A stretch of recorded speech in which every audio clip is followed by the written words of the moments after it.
Pinatutugunan ni Pangulong Ferdinand R. Marcos Jr. sa DHSUD ang problema sa tinatawag na housing gap sa bansa. Yan ang ulat ni Kenneth Pasyente. Halos 4 na taon nang naninirahan sa kalsada ang pamilya ni Julie.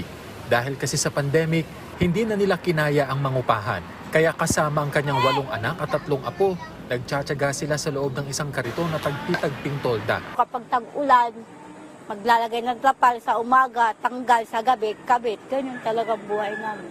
Masakit, siyempre yung mga bata, ang ginaano natin, siyempre, di na bali, walang tayong makain basta yung mga bata nakakinti sa bahay. Ang tulad ni Julie ang target na matulungan ng pamahalaan sa patuloy nitong pagsisikap na makapagbigay ng libreng pabahay sa ilalim ng Pambansang Pabahay para sa Pilipino Program o 4PH. Bagay na pinatututukan ni Pangulong Ferdinand R. Marcos Jr.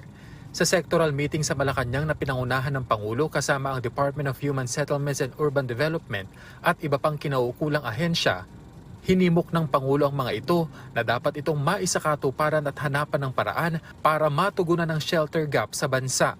Dagdag pa niya rito ang magandang epekto nito sa ekonomiya ng bansa oras na maipatupad at matapos. Hiniling naman ng DHSUD ang pagkakaroon ng funding guarantee sa naturang programa para mas maiangat pa ang tiwala ng government financial institutions na suportahan ng 4PH. Paraan din nila ito para himukin ang partisipasyon ng mga pribadong sektor kabilang ang private banks at institutions. Humirit din ang ahensya na masertipikahan bilang urgent ang 4PH bill.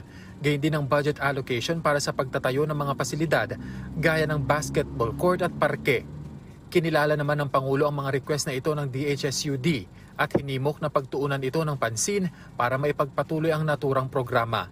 Dapat din anyang magtulungan ng mga kinaukulang ahensya ng gobyerno para matukoy ang tiyak na bilang na kailangang housing unit nang nakabase sa kasaysayan ng housing industry sa bansa.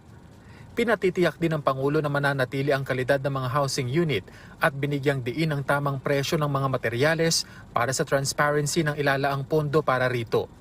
Target ng 4PH na makapaglunsad ng nasa 6 na milyong housing units sa huling taong termino ni Pangulong Marcos Jr.